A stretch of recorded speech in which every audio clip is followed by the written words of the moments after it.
Beirut, just before dawn on a sticky spring night in the early 1970s. The city is half asleep, the Mediterranean air heavy with salt and diesel. On a quiet, narrow street in the upscale Ras Beirut district, a cream-colored Mercedes rolls to a stop beneath a balcony crowded with laundry. From the back seat, two elegant women step out, heels clicking softly on the pavement. One wears a flowing dark wig, her dress cut just right for the nightlife of this city. The other has a short blonde bob, a silk scarf at her neck, a handbag clutched close to her side like any cautious traveler. To the few insomniacs watching from shaded windows, they are just two foreign women returning from a late dinner. But inside that handbag is a compact submachine gun broken into pieces, a folded map marked in pencil, and a radio the size of a cigarette pack. They walk toward a particular building as if they have done it 100 times before, as if they live here, as if they are invisible. Each step has been choreographed in a training facility hundreds of kilometers away. The brunette glances once at a parked taxi on the corner. Its driver seems to be asleep, cap pulled low over his eyes. He is not asleep. He is part of the same operation, an undercover driver from a special naval commando unit, his engine still warm for a fast escape.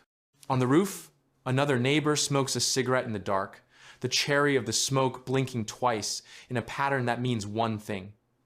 Target is inside. Guards are relaxed. Routine is normal. On the third floor of this building sleeps a man whose name never appears on any doorbell, whose passport changes more often than the calendar on the kitchen wall. To his neighbors, he is a quiet Palestinian academic who receives many visitors and keeps strange hours.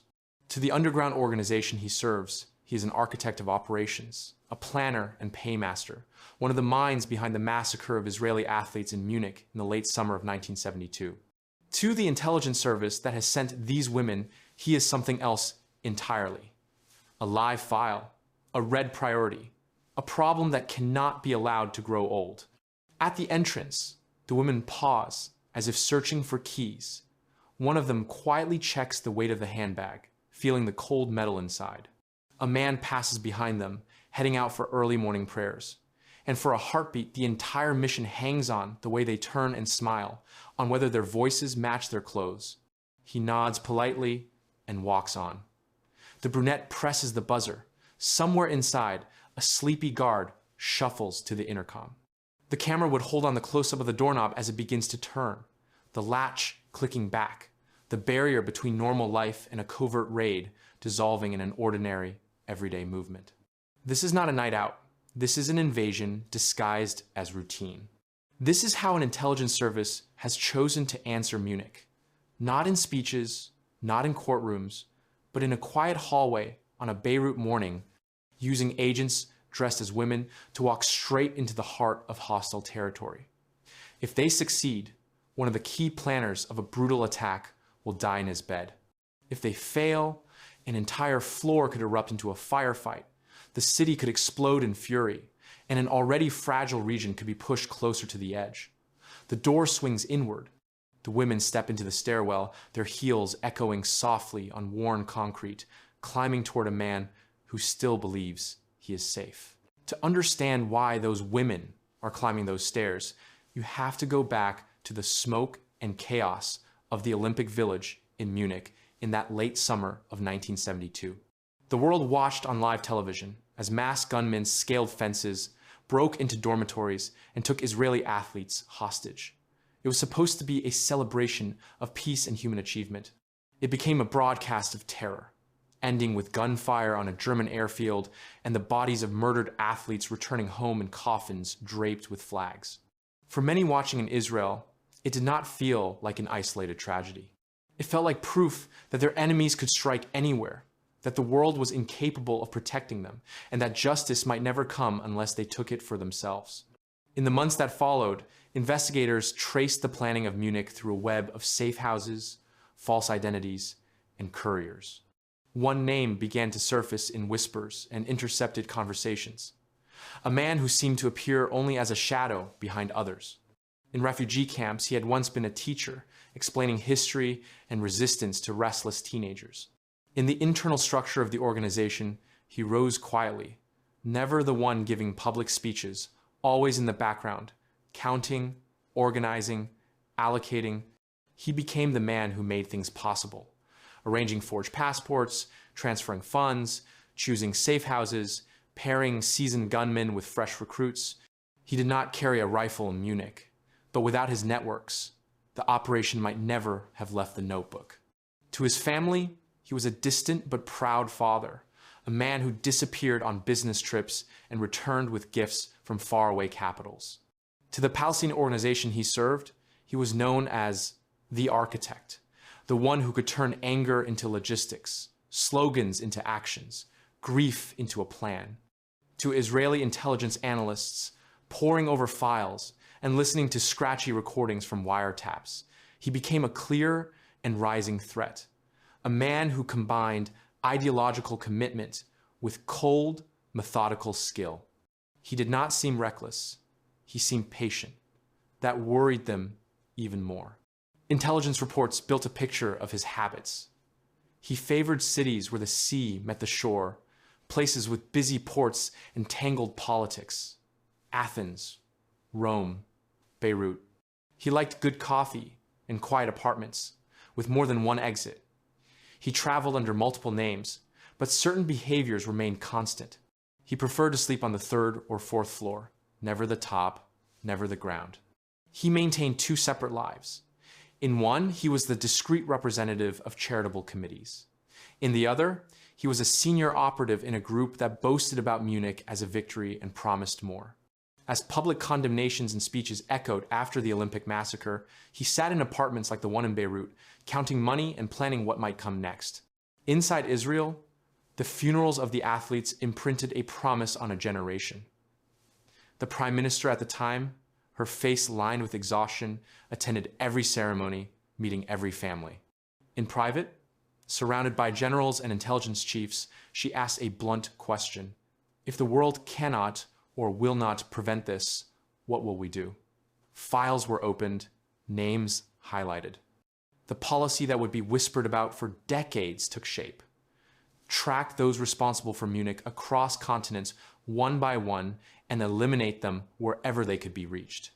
The architect in Beirut did not yet know it, but his name had just crossed an invisible line. He was no longer just an analyst file. He was a target. In a secure room in Tel Aviv, far from the streets of Beirut, a stack of dossiers lay on a long wooden table. Each folder held a photograph, a name, and a short operational history. Some of the faces were familiar to the public, leaders who gave fiery speeches and appeared on posters. Others were almost anonymous, captured only in grainy surveillance shots, their importance known only to those who tracked money and messages. Around the table sat senior figures from the intelligence community, military representatives, and a few civilians whose decisions carried the weight of the state. Outside, ordinary life went on. Inside, they were deciding who would live and who would die. The architect from Beirut did not have the most charismatic file. His photograph showed a narrow-faced man with tired eyes, a hint of a smile, as if caught halfway between friendliness and suspicion.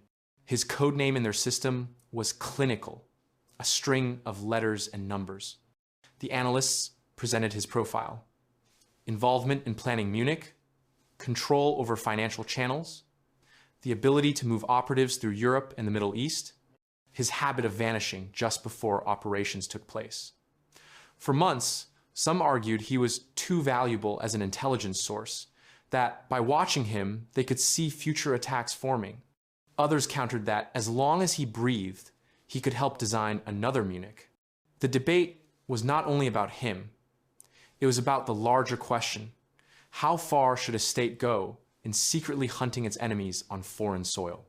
There were legal memos, discussions about sovereignty, fears of diplomatic backlash. What if something went wrong? What if the operation was exposed, or civilians were harmed, or the host government discovered foreign commandos on its streets? Yet memories of Munich lay heavy over the room, the images of bound athletes and masked gunmen refusing to fade. Among those present, there was a grim consensus that speeches and condemnations were not enough. The phase of what would later be called shadow war had fully begun. The operation received a code name that hinted at renewal and ruthlessness. Internally, they called it Spring Tide, a neutral phrase for a mission of revenge.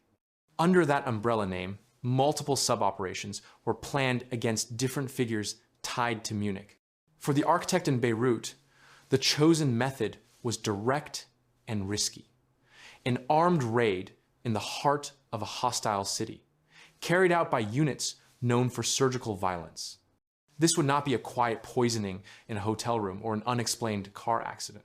This would be loud and unmistakable, a message made with gunfire and explosives, even as the state that ordered it would later deny any involvement. Orders traveled down through layers of secrecy. At a coastal base, naval commandos received only the broad outlines.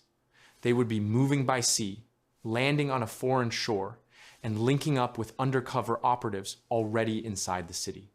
The commandos chosen had trained for years in night landings, close quarters combat, and rapid withdrawal. Among them were a few who could convincingly play roles once they reached land, including one officer whose delicate features and small frame made him an unusual choice for previous missions, but an ideal fit for this one. His job would be simple and bizarre: to walk into danger not as a soldier, but as a woman. Within the intelligence service, case officers in Europe and the region began adjusting their own operations to support Springtide. Safe houses were prepared, documents forged, cover stories created, local contacts quietly informed, then kept in the dark about the full plan. It was understood that not everyone involved would know everything. Compartmentalization protected the mission and the state. In a locked drawer somewhere, the architect's file was stamped with a new classification. He had crossed from high-value source to authorized for elimination. There was no ceremony, no formal announcement, just paperwork, signatures, and a new sense of urgency. Once the decision was made, patience became a weapon. The intelligence teams did not rush into Beirut with guns and bravado. They began with patterns, with a quiet work of listening and watching. They studied his movements over months, building a map of a life lived in shadows. Couriers were tailed from apartments in West Beirut to banks and back. Telephone exchanges were monitored through local assets, the rhythms of calls logged and analyzed. Each time the architect changed addresses, someone, somewhere, noticed a small signal, a shift in routine. They were not just interested in where he slept, they wanted to know when he felt safe. Agents on the ground in Beirut reported that he liked to host small gatherings late into the night, arguing politics and strategy over thick coffee and cigarettes. He rarely went to restaurants or public events, preferring the controlled environment of private apartments. He trusted a tight circle of bodyguards and lieutenants, men who had known him since the days in the camps. Yet even within this circle, there were fissures. Some resented his authority, others his caution. Quietly, through intermediaries, the intelligence service exploited those cracks, paying for information that seemed trivial at first. Which nights he stayed home, which nights he visited safe houses, when he was most exhausted, when the guards played cards until dawn. They mapped his routes through the city. He favored certain roads and avoided others, wary of checkpoints. He changed cars frequently, yet small habits betrayed him. He liked a particular falafel stand, a certain corner where he paused to buy newspapers. Surveillance teams rotated to avoid detection, using cover identities as students, journalists, or shopkeepers. A woman selling flowers on a busy corner might note when he passed. A taxi driver with a remarkable memory for faces might log the times he hailed a ride. Each report seemed small, but together they shaped a pattern. The architect was most vulnerable when he believed he was among his own, behind doors he thought were secure. Beyond the city, analysts charted his international movements. He was seen in Athens under one name, in Rome under another, always circling back to Beirut as a kind of base. That told them something important. Beirut was not just a stop on his route. It was his hub, the place he trusted most.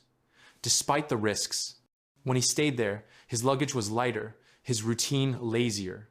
That comfort was a weakness. The operation planners circled it in red.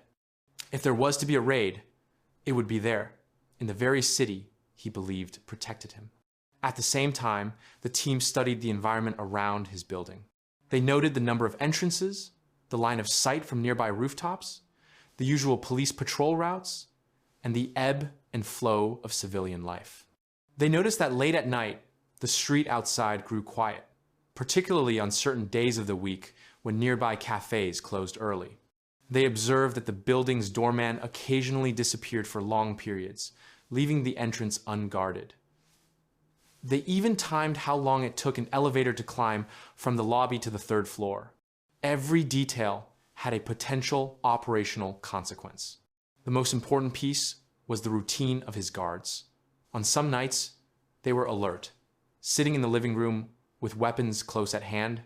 On others, especially after long evenings of talking and smoking, they were more relaxed, jackets hung on chairs, rifles leaned in corners, attention drifting to the radio or a card game. It was during these softer hours, in the thin space between vigilance and sleep, that the planners saw their opening. The pattern suggested that on certain nights, just before dawn, the apartment was at its most complacent. If a team could reach the door at that exact window, they might catch the guards halfway between awareness and dreams. The entire mission would hinge on that fragile, predictable human flaw, the assumption that danger is far away. With the architect's routines mapped and Beirut's streets studied, the planning phase turned from observation to choreography. The chosen method was bold, a joint raid by undercover agents and naval commandos. It would begin at sea, on a dark night when the coastline blurred into shadow. Fast boats would carry the commandos close to the shore, where they would slip into smaller inflatable craft and land quietly on a beach, blending with the sound of waves and distant music from the city. From there, they would link up with the undercover team already inside Beirut, the ones who had rented apartments, memorized local slang, and built credible identities as Europeans and visitors. The disguised women would be the bridge between these worlds. The female disguises were not a theatrical gimmick. They were a strategic choice. Men moving in groups near a targeted building at night would attract attention in a neighborhood already tense with politics and rumor. Women returning late from a restaurant or party were less suspicious, especially in a cosmopolitan part of the city where foreigners were not rare. So, in a secure facility, tailors worked alongside intelligence officers, crafting dresses that allowed for hidden holsters, wigs that could survive a sprint, shoes that looked delicate but had soles firm enough for running. Commandos practiced walking in them, learning how to carry themselves, how to gesture, how to light a cigarette with casual femininity. They rehearsed in front of mirrors not to amuse themselves, but to survive. Covers were built layer by layer. One agent became a French tourist traveling with her husband, another a Scandinavian student visiting friends. Their passports were forgeries, backed by real-looking details. Hotel reservations, airline tickets, even postcards written in advance. They learned a handful of phrases in the languages they claimed to speak and memorized plausible stories about where they had been that evening. Every detail was a shield against suspicion. If a curious doorman asked a question, they needed to answer fluently enough to pass. Meanwhile, the naval commandos studied the city's maps like a battlefield, plotting routes from the landing point to the target building and then to extraction points where vehicles would be waiting. In briefing rooms back home, they ran through worst-case scenarios. What if the building was unexpectedly guarded from outside? What if the target was not home or left minutes before the team arrived? What if local security forces intervened mid-operation? For each possibility, they designed contingencies, abort signals, alternative routes, emergency exfiltration plans. The intelligence service emphasized one rule above all. If the pattern broke in a way that threatened the team or risked a public disaster, they would pull out, accept the failure, and wait for another chance. Revenge was important. Control was more important. Weapons were chosen for close quarters and rapid action. Compact submachine guns that could be assembled quickly from handbag-sized components. Pistols with sound suppressors for the first shots. Explosives calibrated to demolish specific rooms without collapsing entire buildings.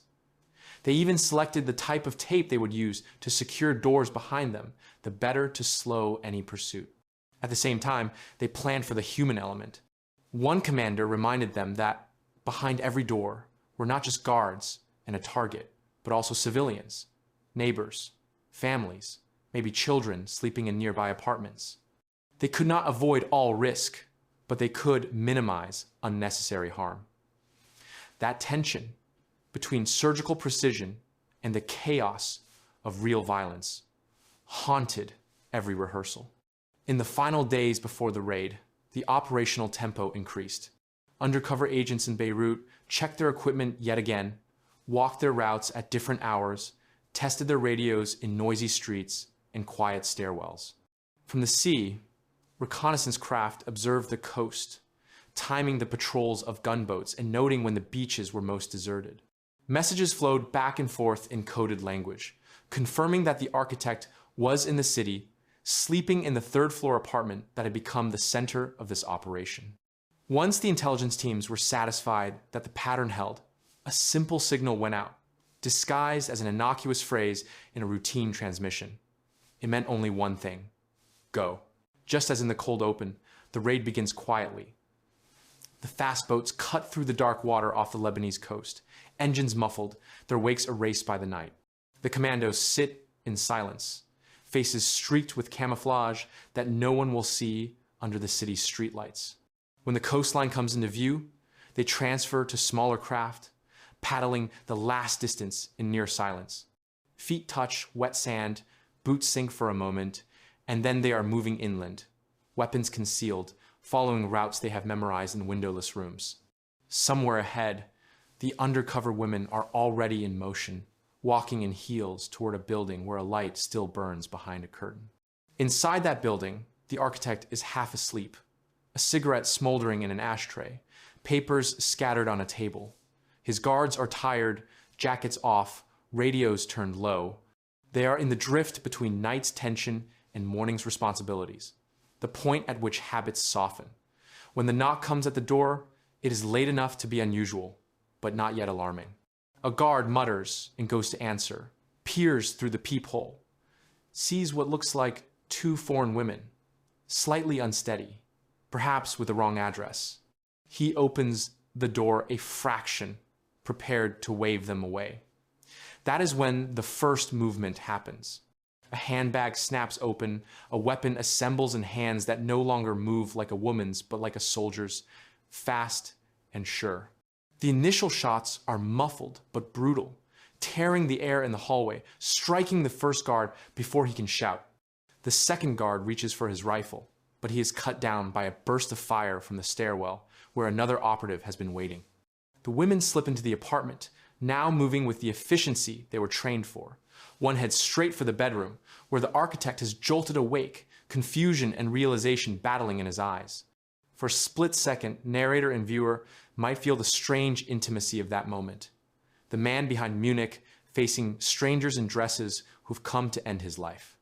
There are no speeches, no cinematic monologues, a short command in a language he does not understand, then the crack of suppressed shots, and the man whose plans change the lives of families an ocean away is suddenly, absolutely still. The raid expands outward in seconds. Other teams hit nearby apartments, housing additional operatives, detonating charges placed with cold precision. Windows shatter, alarms begin to ring, neighbors scream. On the street, parked cars roar to life as support teams prepare for the extraction. The women shed parts of their disguises as they descend the stairs, wigs coming off, dresses torn away to reveal combat gear underneath. Outside, one of the commandos throws a final device into the entryway, a small explosive meant to mask their retreat with smoke and confusion. Sirens begin to howl in the distance as local security forces react to the sudden violence tearing through what had been a quiet neighborhood. The exfiltration runs on seconds and luck. The teams pile into waiting vehicles that speed through pre-planned routes, avoiding main roads when possible.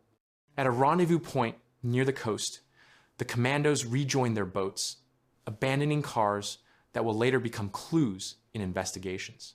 Within hours, they are heading back across the water, leaving behind a city already raw with shock, its streets filling with checkpoints, its papers preparing special editions. Officially, the state that sent them will say nothing, will neither confirm nor deny. Unofficially, word will spread quickly in intelligence circles. One of the minds behind Munich has been eliminated in his own sanctuary. The aftermath is messy and predictable. The organization holds fiery funerals, vowing revenge, draping the architect's coffin in flags, and calling him a martyr. The host government rages at the violation of its sovereignty, publicly condemning the raid, while privately examining how such a thing could have happened under its nose. Allies of the state suspected of the operation issue carefully worded statements about stability and restraint, even as some of their own security services quietly studied the raid for lessons.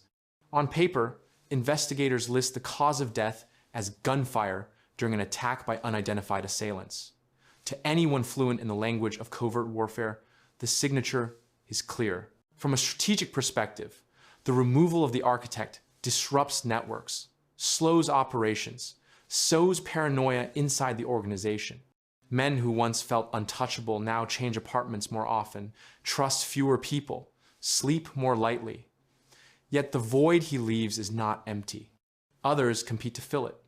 Some more radical, less cautious, more willing to take risks that increase danger for everyone. The cycle of action and retaliation tightens. For families of the Munich victims, there is a sense that some measure of justice has been done, even if it was delivered in a way they will never officially see acknowledged. And so the story circles back to a difficult truth. In a world where states hunt enemies across borders, some deaths are processed as paperwork in secret rooms, not as headlines. The raid in Beirut, carried out by agents disguised as women to avenge a massacre years earlier, becomes part of a shadow ledger of violence and response, of wounds answered with wounds. Did eliminating one man make anyone truly safer? Or did it simply move the danger into new forms and new places? That is the question left hanging as the screen fades. If this operation changes how you see covert warfare and the quiet ways states balance grief, revenge, and security, share your thoughts in the comments. And if you want more deep dives into the missions governments deny, the code names they whisper, and the choices made in rooms without windows, make sure you like, subscribe, and stay tuned for the next operation we bring out of the